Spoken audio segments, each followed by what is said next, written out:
Bismillahirrahmanirrahim. Wa ammal athar. Wa ammal atharu anapun utai athar, maksudnya riwayat sahabat tentang anjuran menikah ya. Kemarin Imam Ghazali sudah menerangkan ayat-ayat, dilanjut hadis-hadis yang menerangkan tentang anjuran menikah ya. Menikah ini ada beberapa dalilnya. Pertama dari Quran, kedua dari hadis. Sekarang akan dijelaskan dalil-dalil yang berasal dari asar. Asar ini riwayat dari apa yang dikatakan para sahabat. Faqala Umar radhiyallahu an, la yamna'u minan nikah illa azzun aw fujurun. Sayyidina Umar berkata, la yamna'u orang jegah minan nikahi saking nikah opo illa ajzun angin sifat apes au fujurun utawa lacut. Jadi hanya ada dua hal yang menyebabkan orang tidak menikah. Yang pertama itu ajzun, karena ada kelemahan, mungkin tidak punya uang ya, tidak punya ongkos, mungkin tidak punya syahwat alias impoten ya, atau mungkin ada kelainan ya. Secara normal manusia ini pasti ingin menikah. Kalau ada orang tidak ingin menikah, hanya ada dua kemungkinan ya. Satu karena ada kelemahan atau penyakit. Yang kedua mungkin dia memang fujur, dia memang nakal, nggak mau nikah, maunya cuma ngincip-ngincipi ya. Nah itu tidak boleh. Fabayyana mongko nerangaken sinten Sayyidina Umar annad dina sedene agama iku ghairu mani'in ora kang nyegah minhu sangking nikah. Wa hasara lan ngringkes sinten Sayyidina Umar al-mani'a ing perkara kang nyegah minhu sangking nikah fi amraini ing dalam perkara loro rupan perkara loro mazmumaini kang den cela karune. Sayyidina Umar menjelaskan bahwa agama itu tidak dapat dibuat alasan untuk tidak menikah ya. Jadi orang nggak menikah, saya sibuk sembahyang, tidak ada alasan ya. Nggak ada urusan gitu loh. Sholat ya tetap, nikah ya penting gitu. Hanya dua hal menurut Sayyidina Umar yang membuat orang itu tidak menikah, hanya dua hal ya, yang sama-sama jelek, ajzu awil fujur, memang lemah atau memang dia nakal. Kalau alasannya saya mesti kepingin ngaji, nggak apa-apa, ngaji sambil menikah juga boleh ya, bukan alasan gitu. Wa qala Ibnu Abbas radhiyallahu anhu la yatimmu nusukun nasiki hatta yatazawwaja.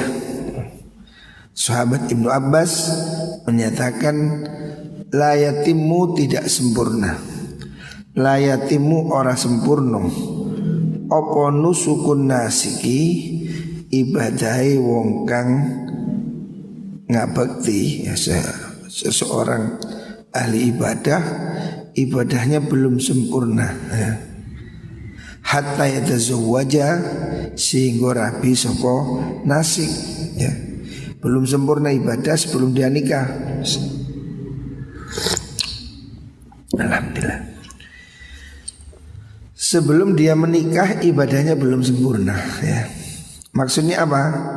Wa yahtamilu memper opo annahu sudin Ibnu Abbas iku ja'alan dadi akan sapa Ibnu Abbas hu ing tazawuj min jumlatin nusuki saking golongane ibadah. Wa tatimmatun lan nyempurnakan. Ibnu Abbas mengatakan orang ibadah belum sempurna selama belum menikah. Maksudnya ada ibadah yang belum dia sempurnakan. Karena apa? Ibadah itu ya salah satunya ya nikah ya. Kalau dia rajin sholat, dia rajin puasa, ibadah.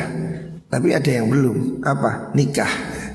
Nikah ini tidak kalah penting dibanding ibadah yang lainnya ya. Makanya anjuran beliau nikah aja gitu supaya sempurna ibadahnya ya. Walakin al-zahir utawi zahire iku anau sudah Ibnu Abbas iku arada ngarepaken sapa Ibnu Abbas bihi klan mengkono qaul annau setune mengkono anus kelakuan iku la yaslamu ora selamat anus setune nasik iku la yaslamu ora selamat apa qalbuhu atine nasik li ghalabati syahwati krana nglindhi syahwat illa bitazwiji angin kelawan rabi. Ibnu Abbas berpendapat bahwasannya orang yang belum menikah itu hatinya masih belum bisa sempurna ya. Orang yang belum menikah hatinya masih banyak godaan ya, godaan setan. Karena manusia ini pada fitrah ya, normal. Laki-laki kepingin perempuan, perempuan kepingin laki-laki. Nah kalau orang belum merasakan nikah ini kan masih ada yang diingini, sehingga syahwatnya masih menggelora ya. Setan masih ngidik-ngidik, sembayang ngadep ngulon tapi atine ingat perempuan. Wiritan mantuk-mantuk tapi hatinya menuju siapa? Seseorang. Sulit untuk khusyuk madep ya kalau belum menikah menurut Ibnu Abbas. Karena orang yang belum menikah ini kan masih ada yang belum dia tahu kan. Dia sih kepingin yopo sih rasanya yopo dirungru barang seru. Oh ternyata yo enak tenan. Nah, makanya kamu ini kalau sudah waktunya dan rapi wae kan. Ojo telat-telat. Wala yatim menusuk illa bi firaghil qalbi. Wala yatim lan ora selamat apa nusuk ibadah illa bi firaghil qalbi angin kelawan kosongnya hati. Sedangkan ibadah itu kan harus konsentrasi penuh ya. Ibadah ini kan harus totalitas. Lah orang yang belum menikah itu hatinya sering tergoda ya. Lamunan-lamunannya tentang fantasi seks, fantasi perempuan ini selalu ada. Memang setan selalu menggoda di situ. Makanya menurut Ibnu Abbas belum sempurna orang ibadah sebelum menikah. Sebab hatinya belum bisa jejak sungguh-sungguh, masih sering tergoda ya. Dia ibadah tapi hatinya masih sering bayangkan wanita-wanita, masih bayangkan dia, maka hatinya belum bisa pasti betul ya. Banyak godaan-godaan. Makanya Ibnu Abbas mengatakan belum sempurna ibadahnya sampai dia menikah. Walidzalika karena alasan itu ayatimmu itu karena ono sapa Ibnu Abbas iku ya jema'u ngumpulaken sapa Ibnu Abbas ghilmanahu ing pira-pira bocah Ibnu Abbas lama adroku semangsani padha nemu maksudnya nemu dewasa adroku wal hulman nemokno Ikrimata ing sahabat Ikrimah, sahabat Aba Abdillah Ikrimah ya. Wa Quraiban dan sahabat Quraiban Aba Rusdan Dua orang ini tokoh ulama maksudnya. Wa ghairuhuma liyani mengkono Ikrimah wa Quraiban wa yaqulu landau sapa Ibnu Abbas in aradtum lamun ngarepaken sira kabeh an nikah ing nikah angkahtukum mongko ngrapekno ingsun kum ing sira kabeh fa innal abda sunika ula iku idza zana nalikane zina sapa abad nuzi'a mongko den copot apa al iman min qalbihi saking atine abad ya. Jadi Ibnu Abbas mewanti-wanti anak-anak itu kalau waktunya nikah segera nikah ya. Karena apa? Takut berzina.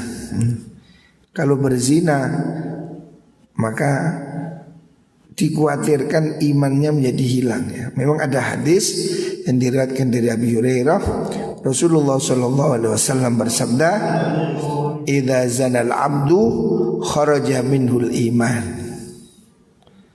Apabila orang itu berzina, imannya keluar. Faka'anna ala ra'si ka zulmah, fa idza aqla'a raja'a ilaih. Apabila orang berzina itu imannya copot ya. Seakan-akan kepalanya itu menjadi gelap. Terus kalau dia berhenti tobat, baru imannya kembali lagi. Jadi untuk mencegah zina ya, Ibnu Abbas menganjurkan segera menikah. Diriwayatkan juga Imam Ahmad ketika waktu sholat melihat anaknya kok anunya bangun, langsung besoknya ditanya, siapa yang kamu inginkan dinikahkan, daripada kebohong mimpi ya, dinikahkan. Artinya untuk menjaga jangan sampai anaknya terjampat perzinaan. Maka Ibnu Mas'ud radhiyallahu anhu yaqul, Ibnu Mas'ud berkata, "Lau lam yabqa min umri illa asyratu ayyam la ahbabtu an atazawwaja wa la alqallaha azban." Ibnu Mas'ud salah satu sahabat Nabi yang terkenal mengatakan, "Laulam yabqa lamun ora tetep min umri saking umur ingsun apa illa asyratu ayamin angin 10 dino." Seandainya umur saya ini tinggal 10 hari, katanya sahabat Ibnu Mas'ud, kalau seandainya saya mati kurang 10 hari, la ahbabtu monggo yakti demen ingsun an atazawwaja ing yen to rabi ingsun wala alqalan ora tetemu ingsun Allah ing Allah azban hale dudo. Azban itu tidak beristri ya. Jadi sahabat ini takut kalau mati dalam keadaan tidak punya istri. Karena ada satu riwayat orang mati yang jelek itu orang mati menduda, orang mati tidak punya istri. Makanya mereka itu setelah ditinggal mati istrinya nikah lagi memang.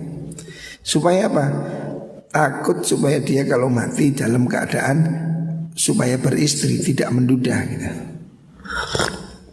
Ada riwayat memang bahwa orang yang mati menduda itu buruk gitu. Jadi sahabat Ibnu Mas'ud mengatakan, kalau seandainya saya ini sudah mau mati kurang 10 hari, saya mau nikah aja. Sebab apa?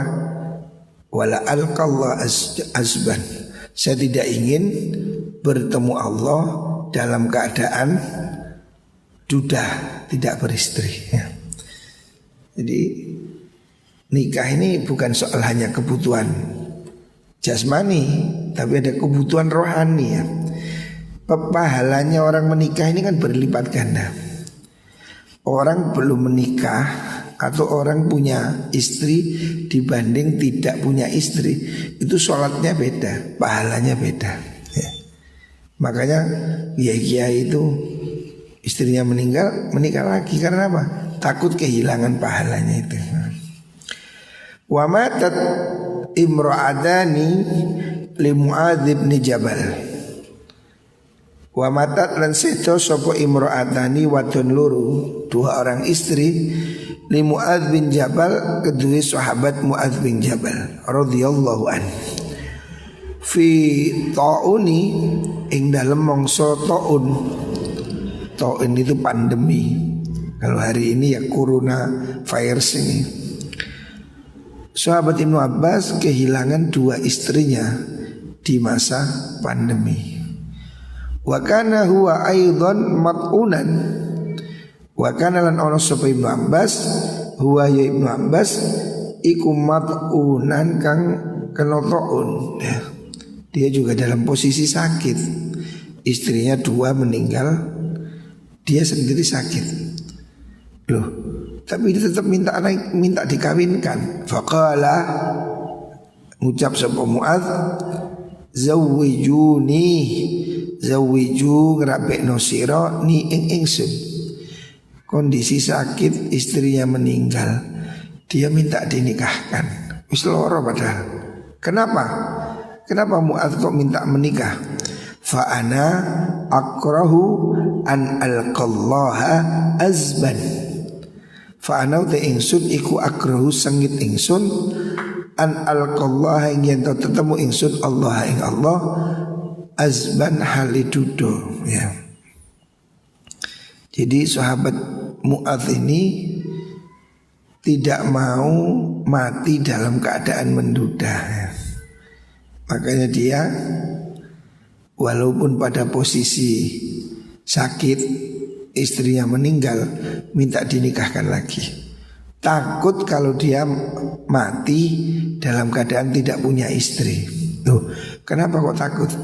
Ya karena ada satu riwayat bahwa orang mati tidak punya istri itu jelek, ya, tidak bagus. Ya. Mati menduda itu tidak bagus. Makanya ini ada dua contoh di sini. Ada sahabat Mu'adz ya yang mengatakan demikian. Sebelumnya juga sahabat Ibnu Mas'ud ya. Dua-dua ini sahabat Rasulullah SAW. Dua-duanya mengatakan takut mati dalam keadaan duda ya. Wa hadza utai kila qaul min huma sanging mengkono Ibnu Mas'ud lan Mu'adz, ucapan takut mati duda dari orang sekelas Ibnu Mas'ud dan sahabat Mu'adz iku ma perkara ya dulu kang nuduhaken apa ma ala annahuma ing atase setuhune Ibnu Mas'ud lan Mu'adz iku ra'aya ningali nekotaken sapa karone Ibnu Mas'ud dan Mu'adz fin nikahi ing dalam nikah fadlan ing keutamaan la min haitsu taharruzi ora saking arah ngrekso menjaga min ghalabati syahwati saking lindi syahwat. Artinya di luar urusan syahwat ya. Di luar urusan itu kebutuhan apa manusia, kebutuhan dasar manusia normal ya. Tapi di luar urusan seks ada kepentingan, yaitu mempunyai istri itu ada pahala tersendiri. Jadi beliau Ibnu Mas'ud walaupun mengatakan seandainya saya mati kurang 10 hari dalam keadaan sudah tua maksudnya, atau sahabat Mu'adz mengatakan dalam keadaan dia sakit, dia kepingin menikah. Karena apa? Dia tidak ingin mati dalam keadaan tidak punya istri. Sebab orang punya istri ini ibadahnya dihitung lebih besar. Dan orang mati tidak punya istri itu tidak bagus, jelek. Artinya punya istri ini satu kelebihan, satu keistimewaan. Makanya dari situ bisa diambil pentingnya orang punya istri ya. Kadang ada orang kan tidak menikah, ditinggal istrinya nggak menikah. Dia tidak menikah itu ya pahalanya kurang ya. Karena kita ini ya satu ada kebutuhan ya. Yang kedua ada pahala yang diberikan Allah bagi orang yang berkeluarga. Makanya tetap saja dia perlu menikah. Sahabat yang lain juga sama, banyak riwayat. Saya pernah baca Ibnu Hanifah Abu Hanifah, istrinya meninggal, pulang dari kuburan langsung nikah, nggak nunggu besok. Loh, kenapa ini? Kuburannya belum kering sudah nikah. Alasannya sama, saya takut mati dalam keadaan tidak punya istri. Wa kana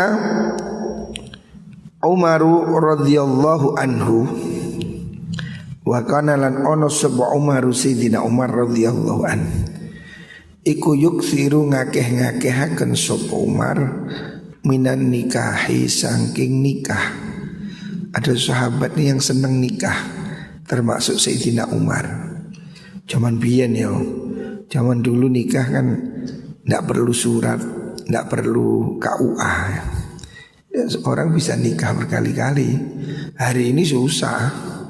Kamu nikah lagi sama istrimu dilaporkan polisi, dihukum. Di Indonesia ini ada undang-undang anti nikah lagi, anti nikah siri kalau nggak salah. Itu sudah ada undang-undangnya katanya. Jadi kalau ada suami nikah lagi ndak ngomong-ngomong istrinya, itu bisa dituntut, dihukum penjara 6 bulan. Rabi di penjara. Akhirnya ke wong sing beling wis kate rabi ae gendaan. Oh ini kan bahaya ini. Rabi dihukum, gendaan boleh. Nang kacau ini. Saya dulu waktu undang-undang ini dibahas, saya di Jakarta ditanyai teman, bagaimana Gus? Ada undang-undang apa ya? Ini undang-undang anti poligami. Loh kenapa? Ya ini wanita-wanita usul. Saya bilang undang-undang anti poligami itu buatan Barat, buatan Amerika. Memang di Barat tidak ada poligami, tapi selingkuh. Perselingkuhan di mana-mana, perzinaan di mana-mana, dan mereka tidak perlu nikah. Pokok seneng ya turut di mana-mana. Nah kita orang Islam nggak bisa, makanya perlu nikah. Orang-orang Barat tidak perlu nikah, kumpul satu rumah tanpa nikah biasa, umum. Nah, kita nggak bisa. Waktu itu saya mengatakan, kalau undang-undang anti poligami dilakukan, itu gampang solusinya. Undang-undang ini dipaksakan masuk negara-negara Islam, termasuk di Tunisia. Di Tunisia sudah ada undang-undang itu. Kalau ada orang poligami ditangkap, dihukum 6 bulan. Termasuk nikah siri. Di Indonesia nggak boleh loh. Orang nikah nggak pakai KUA, dihukum. Jangan main-main. Walaupun secara syariah sah. Syariah tidak ada penghulu, tidak ada KUA. Tapi undang-undang Indonesia tidak boleh. Harus pernikahan harus dicatatkan di apa itu namanya, di KUA ya, pencatat. Kalau semua orang kemudian tidak menikah tapi selingkuh kan bahaya. Di Tunisia ini ada undang-undang seperti ini. Akhirnya ada orang poligami, nikah siri, ditangkap. Tangkap polisi, ditanya, apakah Anda tahu undang-undang anti poligami? Tahu Pak. Kenapa kamu nikah siri? Loh enggak Pak, saya enggak nikah siri. Lah itu, ini gendaan Pak, gendaan, tahu gendaan? Gendaan loh, pacar ini Pak, pacar. Nah, pacar kan tidak ada undang-undang Pak, pacar. Ini pacar Pak, selingkuhan. Ini istrimu, bukan Pak, ini selingkuhan. Selingkuh kan tidak ada di undang-undang. Akhirnya dibebaskan, lah kan konyol. Orang menikah ditangkap, orang selingkuh dibebaskan. Jadi kalau ada orang nikah siri ditangkap, bilang aja ini selingkuh. Kamu nikah? Enggak apa-apa, kumpul kebo. Undang-undangnya belum ada ya, kumpul kebo. Kacau sekali ini ya. Harusnya pernikahan ini jangan dibikin sulit. Kalau pernikahan sulit ya, perzinaan mudah ya. Ini berbahaya. Wa yaqulu dawu sapa sahabat Umar, ma atazawwaju ora rabi ingsun illa li ajlil waladi angin krono arahin duwe anak. Sahabat Umar menikah beberapa kali tujuannya supaya anaknya banyak ya. Jadi orang dulu itu punya anak banyak itu senang gitu. Sebab dia berharap dengan banyak anak banyak yang mendoakan. Dengan banyak anak itu kan jadi jariah gitu loh. Makanya orang dahulu ini tidak ada KB-KB-an ya. Tapi pemerintah kan berkepentingan, takut meledak jumlah penduduk. Kalau mampu sebetulnya ya nggak usah KB ya. Kiai-kiai gak KB gak apa-apa. Anak rolas nggak apa-apa. Rolas like pinter KB KB. Tapi lah anak yang nggak kena, ojo ake-ake, mabuk KB man. Anak limo mendem KB, waduh, belain nih. Orang punya anak banyak itu kalau niatnya ya, seperti niatnya Sayyidina Umar ya, agar punya anak-anak soleh dan mereka nanti mendoakan, itu bagus-bagus ya, tidak masalah ya. Asal mampu ya, tanggung jawab. Ojo gaya anak tok terus gak diurus, anak gak ngaji, anak gak sekolah. Wah ini jadi beban ya. Orang punya anak banyak tentunya ya harus bertanggung jawab. Bagaimana anaknya harus punya masa depan ya. Jangan sampai pinter gaya anak tapi gak ngurus. Anaknya nerwecel, gak sekolah kabeh, bambung kabeh. Wah ini membahayakan. Wa kana ba'du sahabah, ada sebagian sahabat qad inqata'a ila Rasulillah sallallahu alaihi wasallam. Ada sahabat yang mengabdi ya. Qad inqata'a teman-teman apa itu inqita itu memutus hubungan dari luar ya. Ada sahabat yang memang mengabdikan hidupnya untuk Kanjeng Nabi maksudnya. Artinya dia konsentrasi khidmah ingkito cara makna Jawa jungkung, meninggalkan yang lain, fokus menjadi pelayan Kanjeng Nabi ya. Ada sahabat yang ingin mengabdikan hidupnya hanya untuk melayani Kanjeng Nabi ya, ada disebut dengan ahlus sufah, orang-orang miskin yang hidup di pelataran masjid itu. Yakhdimuhu ngelateni sopo ba'du sahabat hu ing Kanjeng Nabi. Jadi santri ngawulo itu sejak zaman dulu sudah ada ya. Sejak zaman Kanjeng Nabi sahabatnya sudah ada yang ngawulo. Cara sakniki ini ngawulo, santri ikut kiai itu loh. Sahabat itu ada yang memang jadi pelayan Nabi.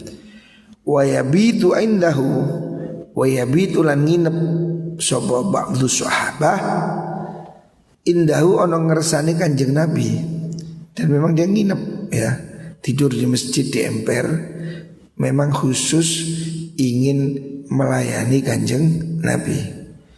Li hajatin, untuk satu kebutuhan, taraqathu lamun teko anyar teko apa hajat hu ing Kanjeng Nabi. Ada sahabat yang memang mengabdikan hidupnya untuk menjadi pelayan Nabi. Jadi dia tinggal di sekitar masjid, di emperan ya. Zaman Nabi itu ada orang yang tinggal di emper, ashabus suffah, orang yang di emper masjid. Orang-orang miskin ya, yang setia pada Rasulullah Shallallahu Alaihi Wasallam. Jadi mereka itu duduk di situ ngemper melatihani Kanjeng Nabi. Memang dia berkhidmah. Faqala lahu Rasulullah Shallallahu Alaihi Wasallam. Faqala dawu lahu maring ba'du sahabat sapa Rasulullah Kanjeng Nabi.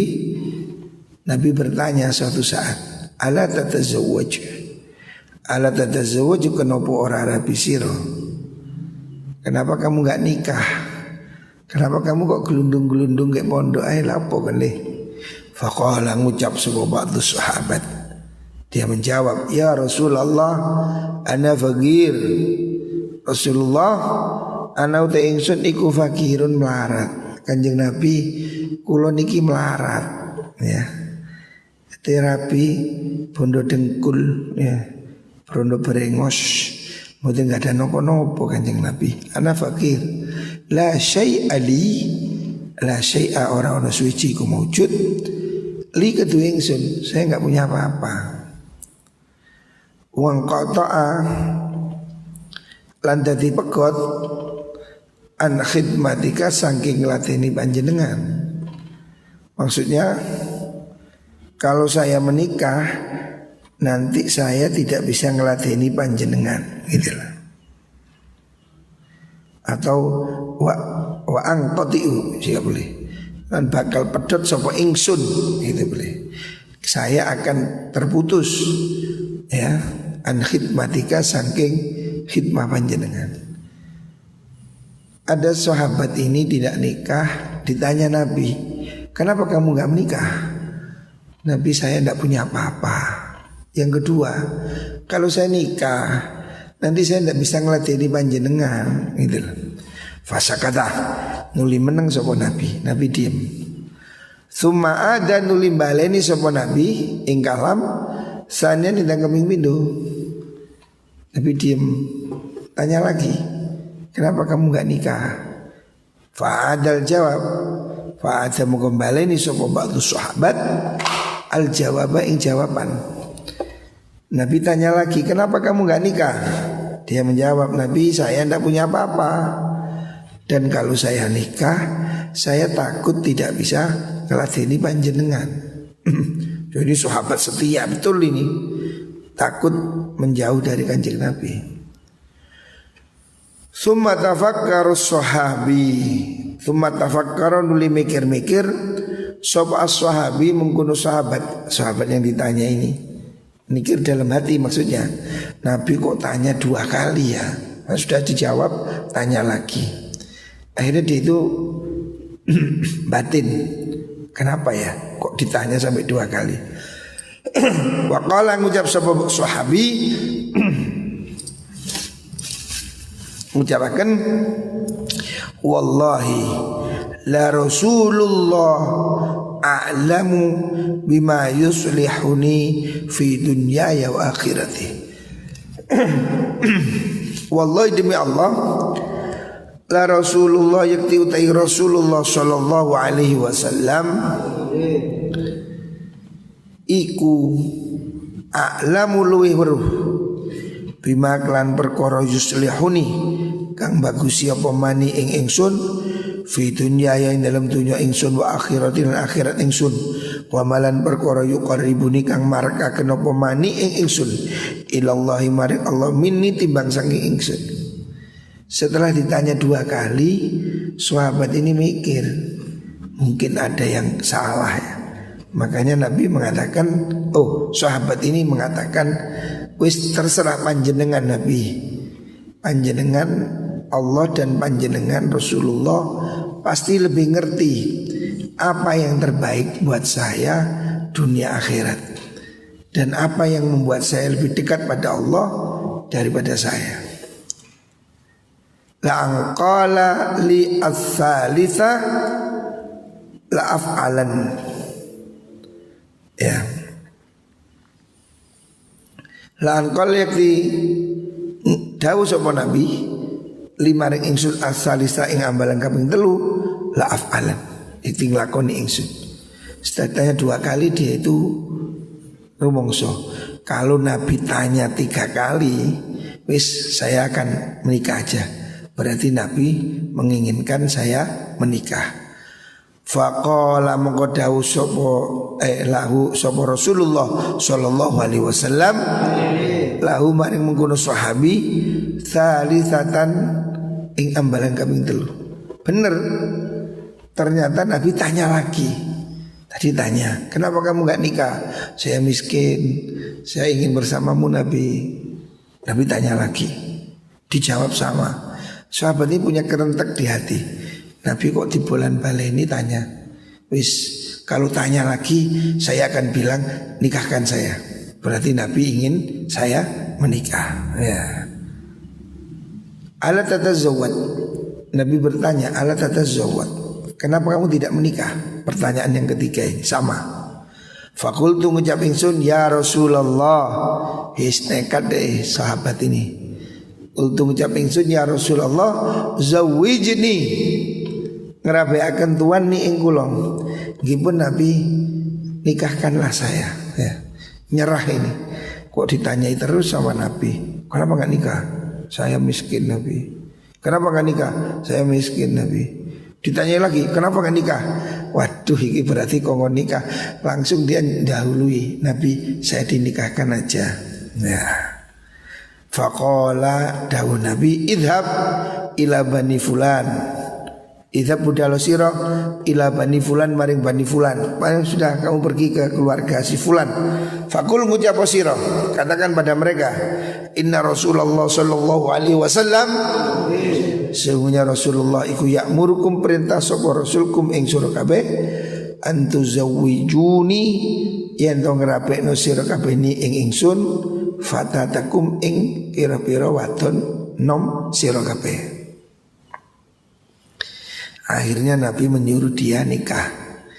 Gampang Nabi kalau nyuruh. Kamu pergi sana keluarga si fulan, katakan pada mereka Rasulullah menyuruh kamu untuk dinikahkan dengan gadis yang ada di situ. Yes.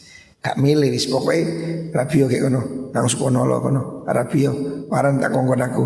Nah, budal deh dikongkon Nabi, tapi sik ngenyang. Lah modale nopo Nabi? Kandu apa? Kala ngucap sapa sahabi niku wau, fakultu ngucap ingsun ya Rasulullah, la syai' ali. Ya Rasulullah tu Kanjeng Nabi, la syai' ali. La syai' ora ono suci-wici ku mujud li kedue ingsun. Nabi, kula panjenengan kengken nikah, ngelamar orang di kampung sebelah. Saya ndak punya apa-apa. Kulo mboten ada nopo-nopo Nabi. Bondo dengkul tok niki nopo. Faqala li ashabi. Faqala mongko dawuh sapa Rasulullah li ashabi maring pira-pira sahabat Nabi. Ijma'u li akhikum waznan watin min dhahabin. Nabi beri solusi. Nabi berkata pada sahabat, ijma'u ngumpulna sira kabeh li akhikum maring sedulur sira ini yang mau nikah ini wasnan watin ing sak timbangane biji kurma ya secuil min dhahabin saking emas ayo urunan patungan kumpul emas sak cuil untuk mahar. Faja'u ba'u mongko ngumpul sapa sahabat lahu maring mengkono rajul fadzaba mongko budal sapa rajul bi iklan mengkono dhahab ilal qaumi maring mengkono kaum. Karena oleh Nabi disuruh patungan sahabat nyumbang, dia dapat emas sumbangan sahabat yang lain. Sudah dia pergi ya, mengelamar anak orang yang dituju ya. Fa'angkahuhu mongko ngrabeaken sapa mengkono kaum hu ing mengkono sahabi niku. Faqala moko dawuh sapa Nabi lahu maring mengkono sahabi aulim gawiya walimah sira. Jadi Nabi ini luar biasa. Ada orang enggak punya uang disuruh nikah. Nikah enggak punya modal, urunan patungan. Sahabat suruh sumbangan urunan bantu dia supaya bisa menikah. Lah sudah dapat modal ngelamar. Setelah melamar nggak punya ongkos buat resepsi. Faqala dawu Nabi lahu maring sahabi aulim, ayo bikinlah walimah. Aulim gawe walimah sira. Wajah maulan ngumpulaken sapa sahabat lahu maring mengkono sahabi minal ashabi sanging pira-pira sahabat syatan ing wedhus lil walimati krono gawe walimah. Di sahabat zaman dahulu ini rukun ya. Ada orang nggak bisa nikah urunan cari mahar. Terus sudah punya mahar, sahabat yang lain urunan kambing buat bikin walimah ya. Bayangkan, sahabat zaman dahulu ini kompak luar biasa ya. Tolong menolongnya inilah. Nabi bisa memberi solusi, nikahkan orang sak resepsi nih ya. Enak guys, bondo manuk tok guys. Wa hadza takrir utai kilah bulan belen ini niki wau. Maksudnya Nabi mengulangi, kenapa enggak menikah? Kenapa enggak menikah? Pengulang-ulang pertanyaan tadi ya dulu nuduhaken apa takrir ala fadlin ing atasi keutamaan fi nafsin nikahi ing dalam kahanan nikah. Menunjukkan kalau nikah itu penting. Makanya Nabi selalu tanya ya. Jadi Nabi itu selalu tanya begitu. Kalau ada orang belum nikah itu Nabi tanya, kamu sudah nikah? Nah, diurus oleh Nabi, kamu sudah nikah? Nah, saking perhatiannya Nabi ingin jangan ada orang tidak menikah. Kasihan ya. Orang tidak menikah kan gelundang-gelundung, turu meluma murah, jengking, kesepian, ngitung usuk, karena hiburan. Makanya dikasih solusi, walaupun tidak punya, Nabi menyuruh dia nikah, patungan sahabat. Riwayat yang lain, Nabi mengatakan iltamisu walau khataman min hadid. Ada sahabat ditanya, al antam tazawwaj, kamu nikah belum? Qala la, belum. Hal indaka mata tazawwaj, kamu punya modal menikah? Qala la, enggak punya Nabi. Nabi mengatakan iltamis walau khataman min hadid, wis goleo cincin besi. Artinya mahar yang murah, yang penting nikah ya. Ya mestinya lah mahar murah yo bojone yo gak ayu, murah-murah. Lah sing ayu mahare larang deh. Wong wedok sing kinclong-kinclong iku wedake larang. Kalau kon kepingin bojo sing gilap-gilap ya nyambut gawe dhisik. Jenal kepingin rapi artis ya nyambut gawe dil. Cantik itu mahal. Tapi hari ini ada cantik murah ada. Pakai face up. Pakai aplikasi. Apa namanya itu? Aplikasi itu lah. Kamera 360 itu. Face up. Nah, jadi orang diedit Jainal bisa kelihatan kayak James Bond. Oh. Enak is. Gak usah wedaan, cukup diklik-klik. Hari ini banyak aplikasi kamera jahat. Arek wedok welek dowe difoto, diolah. Ngalang-ngalangi artis. Barang wis ketemu, waduh. Kok tidak seindah fotonya. Banyak ini aplikasi kamera jahat. Makanya jangan mudah tertarik dengan Facebook.